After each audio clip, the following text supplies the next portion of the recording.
The Shroud of Turin, long regarded as one of the most compelling relics in Christian history, has seen renewed interest with groundbreaking scientific evidence. Father Robert Spitzer sheds light on this recent discovery, revealing that new X-ray wide-angle scattering techniques have dated the shroud to approximately 2,000 years ago. This method analyzes the molecular structure of the linen fibers, confirming its origin around the time of Jesus Christ. These findings challenge previous doubts and invite us to contemplate the profound mysteries of faith and the resurrection that the shroud symbolizes. This new wide-angle X-ray scattering test is a very good, reliable, peer-reviewed test that was put together by Dr. Liberato Di Caro and his team at the Italian National Labs.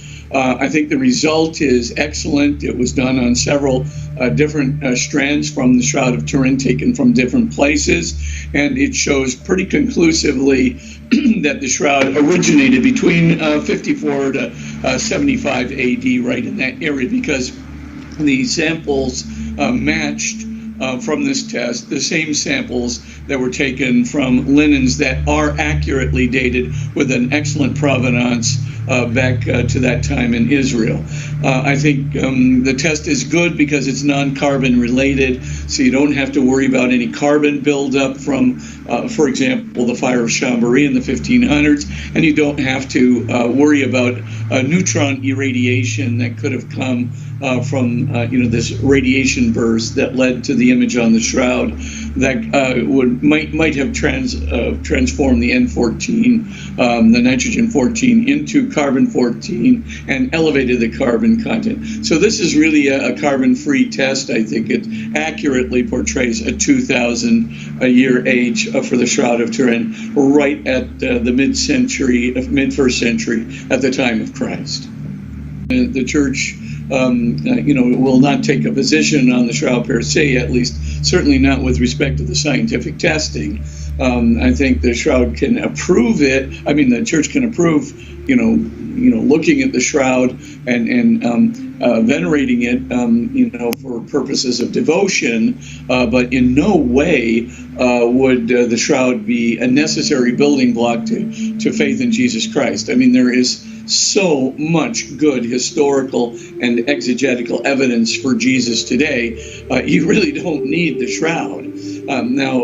Nevertheless, at the very same time, if the shroud is shown not only to have this 2,000-year-old dating, and I think already we have 3 other dating tests: a Fourier transform infrared spectroscopy, a Raman laser spectroscopy, and a mechanical compressibility and tension test.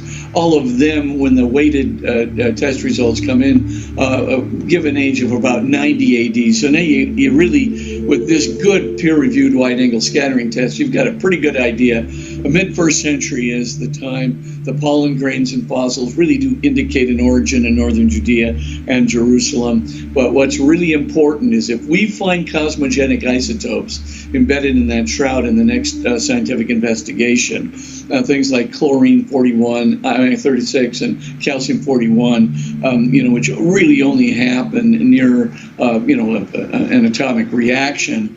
If we find those embedded in the shroud in any abundance, we'll know that this shroud was produced by a tremendous burst of particle radiation, which frankly would be so unusual. There's no scientific naturalistic explanation for it.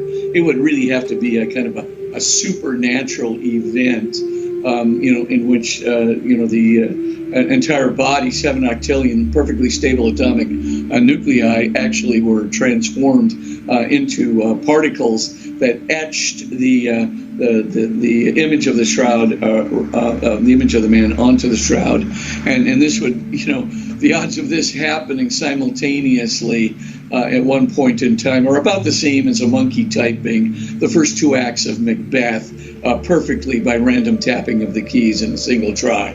So, like I said, we don't need the shroud to establish faith. We can do that on the basis of the church alone, on the word of Christ alone in Scripture.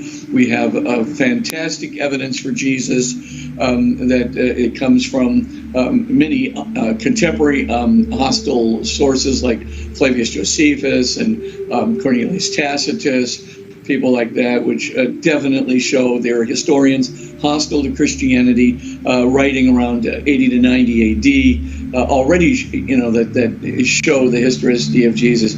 We have all kinds of evidence of Jesus' crucifixion from a variety of other sources. But the main thing is, if this really does pan out, you not only have evidence for the existence of Jesus, you would also have evidence for his passion and crucifixion, and also evidence that the gospel narratives actually recorded the history of the passion and crucifixion precisely as it occurred. So in other words, the Shroud validates the gospel narratives, and so the gospel narratives really would be talking about this unique crucifixion event with a crown of thorns, a spear in the side, etc. All this is writ large, anatomically, scientifically, on the Shroud of Turin. But more than that, you would actually have a significant evidence of a tremendous burst of radiation. This is the most unusual image in the world today. There's no image like it, and it's the most scientifically tested